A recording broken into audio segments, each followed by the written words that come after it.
What's up, beautiful people, and welcome back to Modality Monday. I have the great pleasure in sitting here and interviewing one of my great friends, amazing, powerful Meryl. I call her AKA Vegan Vedas. What's up, Meryl? Say what's up to the people. Hi guys. Hey. And gals. And gals. So we're gonna start off how we always do. Salud. Cheers to your love, your health, and your wealth. And we're gonna get hydrated real quick, because hydration is such an important part of our life, of our day, hydrating our skin, hydrating our organs, so that we can be at optimal levels to be able to do the things that we want to do and be healthy.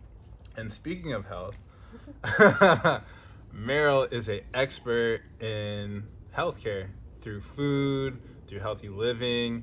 Meryl is a Ayurvedic practitioner, is a vegan chef, and let me tell you, her food is amazing. She makes these Kamayan boxes that every now and then she offers out for people to come and indulge. So I'll definitely check her out when she's offering those. They're amazing. Gotta try them. And I've got to know Meryl now for the last 4.5, 5 years, and it's just been such a beautiful transition. And watching your journey and where you've come from to where you are now, which just feels like you're really super in your power now and really confident in what you're offering out to the world. So I'm sure there's people out there that really aren't too familiar with like the Ayurvedic life, what Ayurvedic is, or Ayurveda is. Would you like to maybe explain what you do and anything else that's coming that you want to share with the people? Sure. I'll do two things. The first one I'll share about Ayurveda and what it is, and then the second I'll share a little bit about myself and what I do. Ayurveda is one of the oldest, if not the oldest, holistic medicine systems that we have on our planet today, and it dates back over 5,000 years, some may say 10,000 years old, and it's this very harmonic way of learning how to live with nature, with the seasons, with the 24-hour cycle, so that we can learn for ourselves what it means to manage stress, what it means to eat healthy and balanced, what it means to be able to live free of suffering. And all of these are encompassed within this holistic practice of Ayurveda. And for those who practice yoga, you may have come across the word Ayurveda or have heard it. Some people just have no idea what it is. And for a little context, Ayurveda and yoga are actually from the same scripts, the Vedic texts. And so hence Vegan Veda is why this guy calls me that. Vegan Vedas! So many people practice yoga as an asana practice, which means it's the exercise, the movements, the poses. That's to keep our physical bodies healthy, yes. But the ultimate goal of yoga is for spirituality. And whether you're religious or not, many people practice yoga. Right. And it's because of yoga asana that we're able to feel free in our bodies, get our circulation moving so that we can actually sit in stillness and meditation for longer periods of time. So that's our practice of yoga, or that's what we don't really talk about this specific branch. And Ayurveda is the physical practice of learning how to eat with the seasons, eat for our mind-body type, so that we're not practicing yoga or meditation or any religion, really, any spiritual practice, when we're having a cough and a cold, or, we have digestive issues and it's really hard to sit still. And that's where Ayurveda really comes in, is it teaches us how to take care of this physical body as well as our emotional bodies, so that we can better practice spiritual practices. Right. Very, very beautiful. And I think for my journey and a lot of my friends that are out here in this Long Beach scene, it's like everybody's tapped into yoga. And it's funny, like when I'm stretching somewhere or different places, people are like, man, you're so flexible. And I'll be like, yeah, like yoga. And then people are like, oh, I can't do that. And it's like, it's not, you don't do yoga, the reason that you do yoga is to become flexible. You don't have to be flexible to do yoga. And then the other side of that is also, like you said, being in tune with the seasons to be able to consume foods that are going to keep you at like a higher state of well-being. And the fact that there's someone like yourself that has a knowledge of how to do that, I think is key. Especially, I know during the winter, there's like different dosha types, right? Where I don't know if you want to explain maybe what like the dosha is and how that kind of relates to how you would consume foods at certain times of the season or based on your body type. Sure, that's a loaded question, and that's the thing. I think when people start to learn about Ayurveda, it gets kind of confusing, and it's because of these doshas. A lot of people in the Ayurvedic community and the yoga community talk about doshas. So we'll go ahead and break it down so it's as digestible as possible. So the doshas are, in essence, subtle energies that govern our world around us, the seasons, the time of the day, as well as this reflection of this microcosm in our physical body.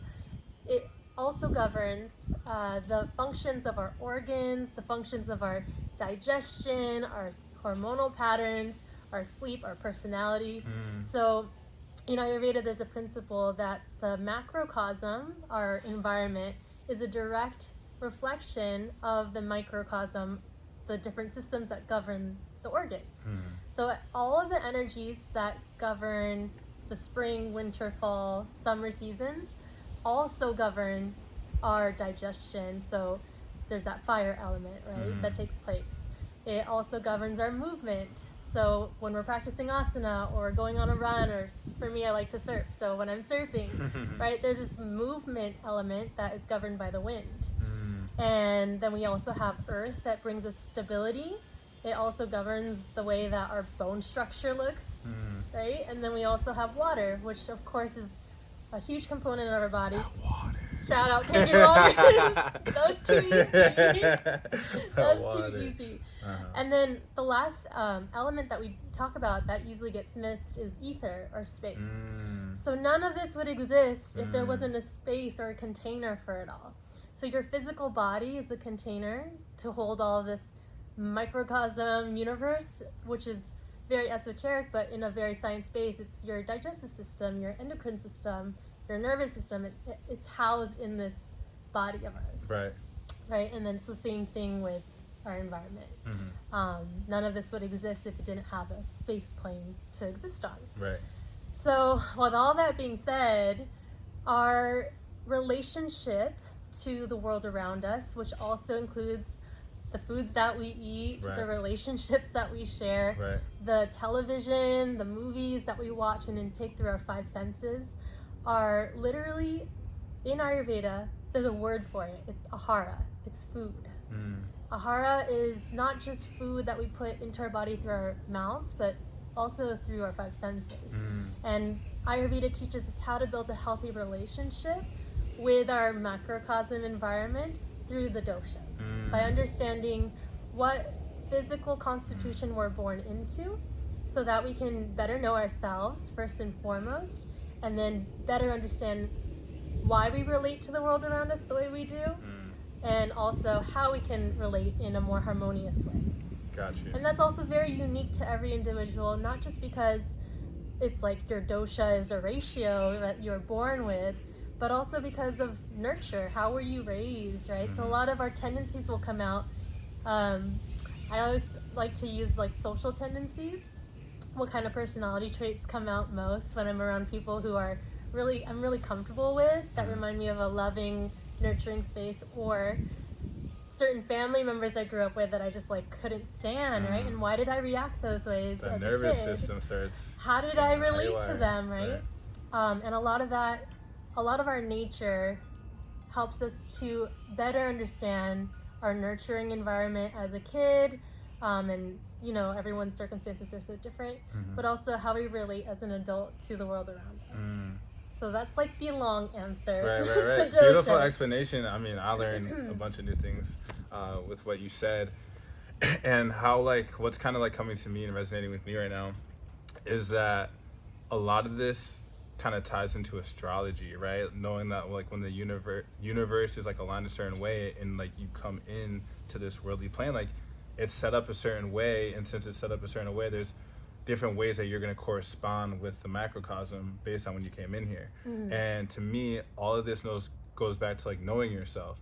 And when you know yourself, like, hey, different seasons maybe based on, I go to let's say a professional like Meryl, like that can like help me with my dosages, understanding like, hey, you should probably suggesting like consuming these at this time. It's gonna help your body function. And then say like somebody practices what you're telling them to do, and they're like, whoa, I'm really in flow with my body. That allows for you to be able to like be at your optimal self. It allows for you to be able to like have great relationships because you're not getting sick. You're eating foods based on like your body type, based on your design, based on who you are. And the fact that you can go to somebody with that knowledge and understand that, so that you can live a more beneficial life, I think is absolutely amazing. Yeah, and I'll add to that too. There's two purposes described in Ayurvedic text messages of why these devoted sages developed through meditation and through observation, much like our scientists today.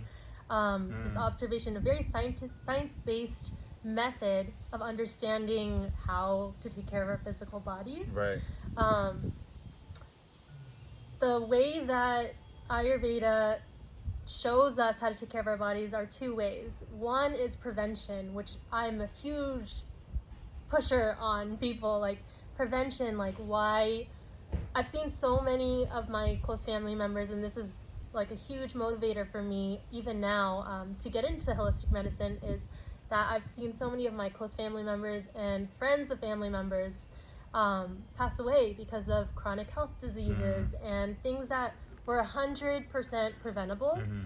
And unless we had the tools and we were fortunate enough at a young age to be surrounded by this medicine and these different modalities and practices, then we're really at a loss if we're not connected. And so making Ayurveda as accessible as possible is one of my biggest dreams, is because prevention, we can definitely add more joy in life by preventing disease. And number two, if we already have imbalances, it doesn't mean that you're broken. It doesn't mean that you're going to be that way forever. There's other alternatives to really taking back your autonomy and also sovereignty by just getting in touch with nature. And many people, there's a misconception that it's very expensive to get this accessible, but it always just comes down to the basics. And much of what I eat, my mom goes to me and is like, that's the poor man's food. That's what we would eat when I was poor, like mung beans and basmati rice, which are staples in Ayurvedic diet because they're tridoshic, or they're very easy to digest for most people. That was what my mom was eating when she was living off a nickel a day. And all of these different foods that grow from the ground. I understand that there's an issue with accessibility in so many different food injustice spots, even here in Long Beach.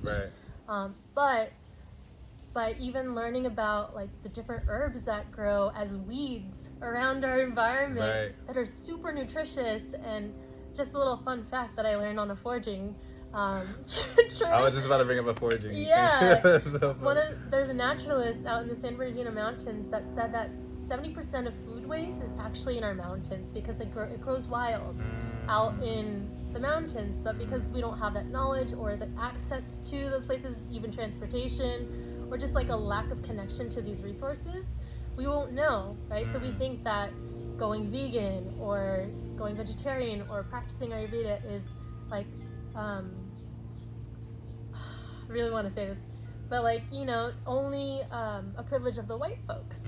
And it's like, no, we have so much to reclaim here. And I'm not Indian. I don't come from a lineage of Ayurveda practitioners, but I do come from a Filipino heritage, and understanding that being resourceful is at the core of who I am. And then learning from these other traditions like Native American heritage and Black folks, like we all have in our culture some connection to nature, and what that is for one person might be different, but here in California we have access to this because of the Tonga folks. Right. And my point is that nature is all around us, and just even stepping outside first thing in the morning, getting natural light versus our cell phones, is one way to access this medicine. It's crucial. Yeah. Right. Thank you. Sorry for the tangent. No. That was beautiful. No, it's beautiful. Really... You hit everything on the head. And you're very passionate about what you talk about, so don't apologize. Like, people need to hear all that. And to what you said about like getting in touch with these like practices that are like ancient practices. For example, one thing that I like always resonate on is having a conversation with my grandfather, who's about to be 88 this year, and shout out my superhero, my superhero Pop. Shout out to Pops. I asked him, I'm like, hey, was like cancer like this prevalent when you were growing up? And he's like, no. And what, he's 88, so that's what, 50 years ago maybe, like before I was born, that cancer was not as rampant, diabetes wasn't as rampant, heart disease wasn't as rampant. So what changed in the last 50 years? It was the diet, the fast food that they give us, the alcohol stores on every corner store in, like, lower income neighborhoods. Yeah, food deserts, places where people don't have access to the knowledge like Ayurveda, or have access to plant-based foods, or have access to even if you're consuming clean meat, so it's like, what do we do to get back in tune? And even what you said, how like some people may have the stereotype that like plant-based or veganism is like more like the white culture. It's so beautiful to see that right now. It seems like everybody's trying to tap into that consciousness of like, yo, I'm tired of seeing my parents die of cancer. I'm tired of seeing my grandparents die like this. I don't want to go like that. So what do we do? And right now there's this huge, like, to me, what I see is like an uprising in health consciousness. More people are doing yoga, more people are meditating, more people are trying to figure this thing out. Like, hey, what do we have to do?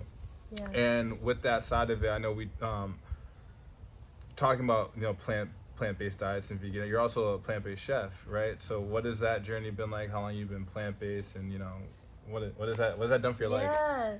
Well, I'd first like to share what came up for me when you were mentioning, your family, and what Ayurveda has taught me at its core is that health means something different for everyone, right? Like, what I think is healthy doesn't necessarily sustain someone else in their health. And I think that that's a really key component to understand, is that everyone's health journey is so individualistic that it can look like someone transitioning to going vegan. It can look like someone just saying no to unprocessed artificial food and reaching for something like, their running shoes and just to go on a walk. Like, that's such a huge health accomplishment. Right. But I think a lot of it too is so physical. When we talk about health is also like our spirit, like how much joy is in our life, how many relationships can we say are honest and truthful and like grounding for us and encouraging for us. Like, these are all different levels of health that no one in the hospital really gets to share that with us. And I know nurses and doctors are doing their best. Like, I truly wholeheartedly believe that, and I've had some resistance with that. But my mom's a nurse. Like, I know she's doing her best, and everyone that she's around, like, they're in those professions for whatever their reasons. Right. So, off tangent, going back to... Just like that. We can edit it. Can we Message. edit that out too? Message. Yeah, it's like, boom! Right, yeah. Everyone's trying their best, is the point. Right.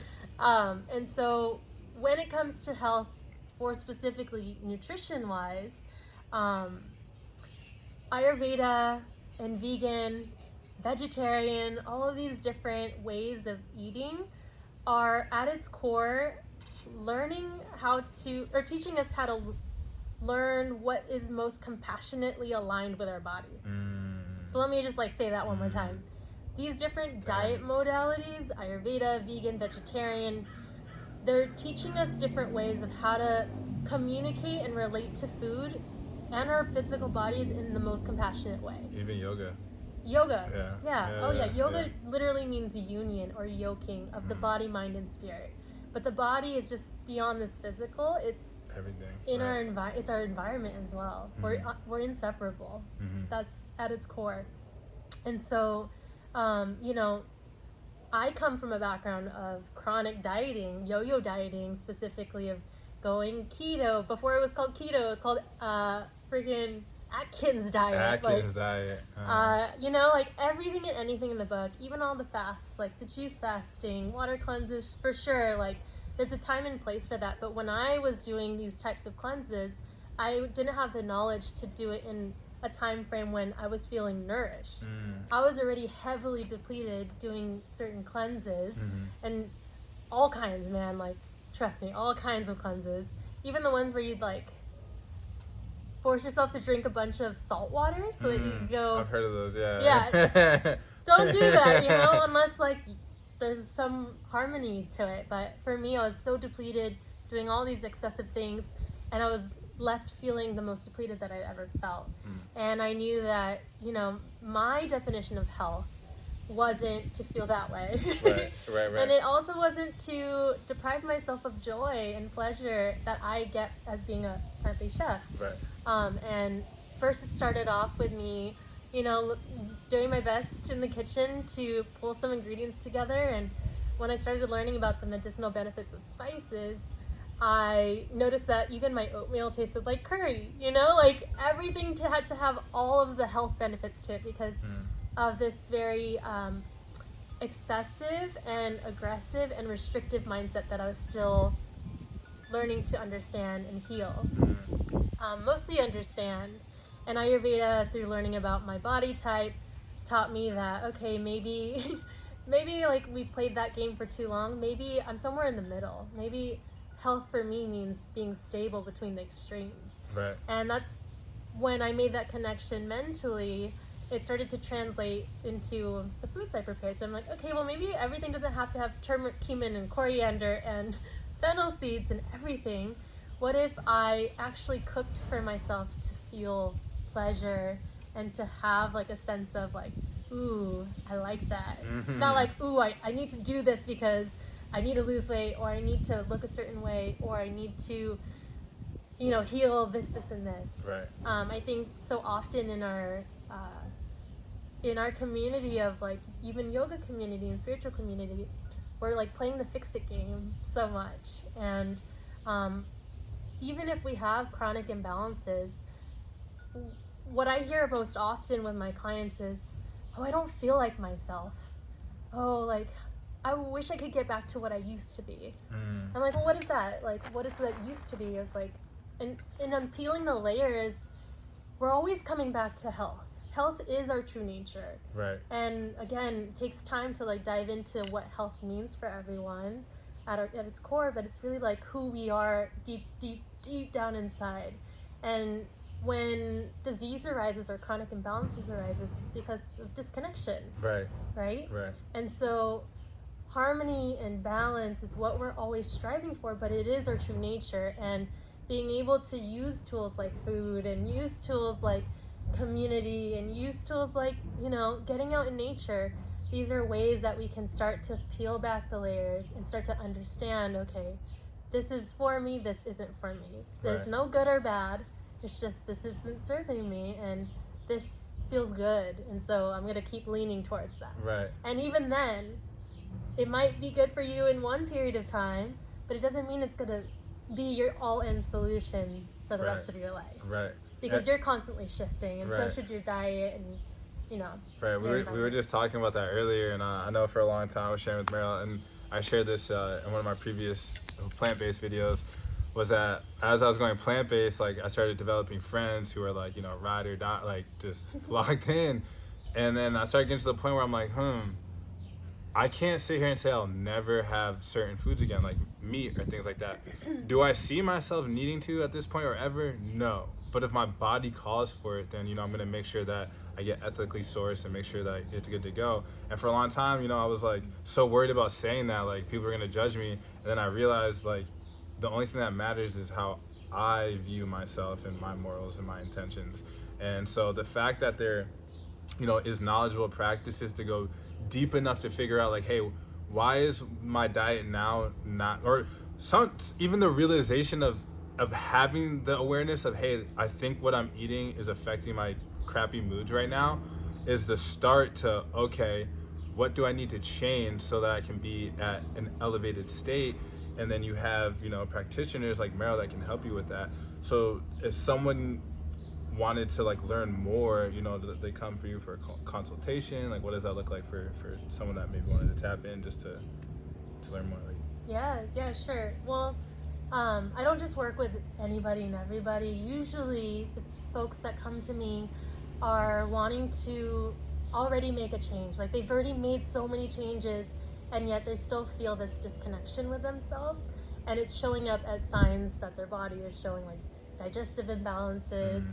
Most of the femme identified folks that I work with uteruses have imbalanced menstrual cycles. There's a lot of pain involved. And so when I work with a client or someone comes to me and is seeking these services, my question first is always, well, what have you done before that didn't work for you and why? Like, I want to know how you got to this point where Ayurveda found you. Right. I ask that because when I look back at my own life, I'm like, I did everything in my best effort, like all these diets, all these things, nothing worked for me. And I want to get to know the person's journey before they even start a new one, right? And so with that being said, we meet for a discovery call where I basically hear their story and where they want to go and where they're at now. So when I learn where they're at now after hearing more of this like bigger picture of this individual, then we can start to work with what we've got. Right. So from there, a lot of times it's not knowing how to be consistent with changes. And first we let go of any guilt or shame, right? And then the education piece gets to come in where the individual gets to learn the nature of who they are based off of these principles in Ayurveda, which are the doshas, right? And it's really just learning about the different qualities of these elements that make up the person's constitution. And like you were saying, like having just the awareness is the start to something that could be limitless, right? Whether that's the sensations of health, relationships, so forth. So it always starts with a goal. Like, how do you want to feel at the end of working together? And providing, my job is just to provide the tools and the knowledge of Ayurveda and certain principles that they can always come back to, because those are like those unshakable truths. Like, for instance, the universal law of opposites balance, right? So this is what I teach all my clients is opposites balance. As simple as this, where, you know, kind of in a weird, here in Southern California, it's kind of cloudy out, it's windy, you can hear the bamboo rustling. Right. And some days are warmer, some days are freaking cold, and we're just in this transitional state of seasons. So irregularity is the quality. Well, what is the opposite of irregularity? Stability. Stability. Right? Cool. Okay, well, what does that mean? How does that translate to anything? Well, with the wind, it's irregularly cold and then hot. So those are balances. So I'm still confused, right? Okay, well, irregularity means that we need to have some kind of routine, something that's structured, right? So our diet, if we're snacking at different times throughout the day, we're not listening to our hunger calls, our actual appetite, but we're just eating because we're bored or eating on the go. That's very irregular, right? So the other principle I teach my clients is like increases like. So if opposites balance and like increases like, well, what would I introduce then? Well, again, if it's like this type of irregular weather, well, I'd like to make sure my meals are around the same time each day so my body knows what to expect and the organs know when to work and when to rest. Yeah? Right. That's a routine. That's having structure. So that's like the very foundation of what I teach my clients. It's amazing. And that never changes, right? Like, that's a universal principle. Right. And those are the things that I want people to have more access to. Because when I heard those things, I was like, of course, why would I go out and follow someone else's diet or regimen if that works for them, but I don't take that same medicine, that could hurt me, right? That could be poison for me. So, Right. yeah. That's beautiful. And I feel like anybody looking for help in anything would like to go to somebody that has already gone through their process and is very authentic in what they're facilitating, talking about doing.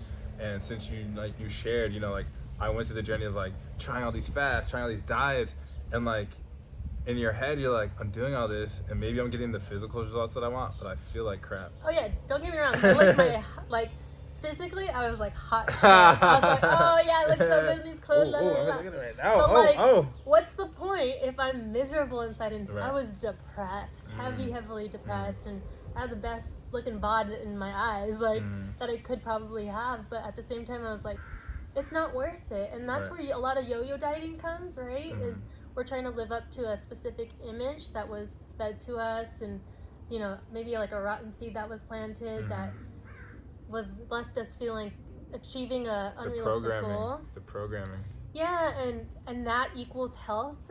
Skin equals health, or big butt equals health, or whatever the case may be for whoever. No judgment. I've been there. Right. But ultimately, when we're real with ourselves and we're exhausted and tired, right? And we start to crave this connection or this understanding of like, what does that mean for me? What does it mean to feel healthy? Then we can start to actually be real with ourselves, be real with our nutrition, our relationships, with food, and start to build from there. Right. Yeah. Right. So Man. as you guys can hear, Meryl is super knowledgeable, passionate, and just very authentic in what she does and how she's here to help and provide her services just for community. Anyone, like she said, she doesn't work with anyone and everyone. So just if you feel the call of like trying to learn more, or you're like feeling that call of like, dang, everything she said is like what I'm going through right now, please feel free to hit her up. Obviously all her stuff's gonna be all over the IG platform and YouTube when it's loaded. As we close out, is there anything that you'd like to share, any last gem, any message you'd like to share with the people? Yeah, because that wasn't enough. They were all gems. Yeah, it was great. My last gem for anyone watching this is, it's not even my gem, it's someone who is very dear to me, as a yoga teacher of mine. You just got to start somewhere. And you just got to start somewhere, and you don't have to be great to start. You just have to start to get in touch with this greatness that you already are. And I got you, I support you, and I see you for even teetering with the idea of, I don't like the word self-improvement, but like wellness, your wellness. Self-connection. Self-connection is a brave act, and I don't think people get enough, like, little shoulder bumps for that, because it's scary. It's scary when you get to like the core of maybe why you're in a situation or health crisis, right. Because at the end of the day, it is our responsibility as individuals, and being able to take ownership of that and step into your sovereignty, like that requires so much bravery. So I'm with you, and I'm here, in Long Beach if you ever want to connect. We're both with you, and my saying, it's one thing to have our dreams, it's another thing to live our dreams, and the best way that you can live your dreams is to just start by tapping into the modalities that are going to help you start learning about your body, start really like meditating on why do I not feel the best when I'm eating certain foods, and connect with someone like Meryl and figure out maybe a way to start consuming things that are going to put you in a state where you can really just shine and be your best and live your dreams. So thank you very much, Vegan Vedas. We're going to close out getting our hydration proper, even though it's already proper. Stay hydrated. And congrats on finishing your water cleanse. That's awesome. Oh, thank you so much. Yeah, broke my cleanse today with some juices, and just feel really good. So, and that's another thing. I put together group water fast. I'm really big into the wellness as well. If you had told me 5 years ago that I'd be doing yoga, meditating, fasting, I would have told you to get out of my face. But the self-realization, wanting more for myself, breaking out of the family traumas and the family ills. A lot of cancer and diabetes in my family, and I refuse to be a part of that. So, and I want to share the wealth and knowledge with everybody else so they can break out of that. So, much love to you guys wherever you're at in your day. Thank you for tapping in, tapping with Meryl, and it's going to be great. Peace out, guys.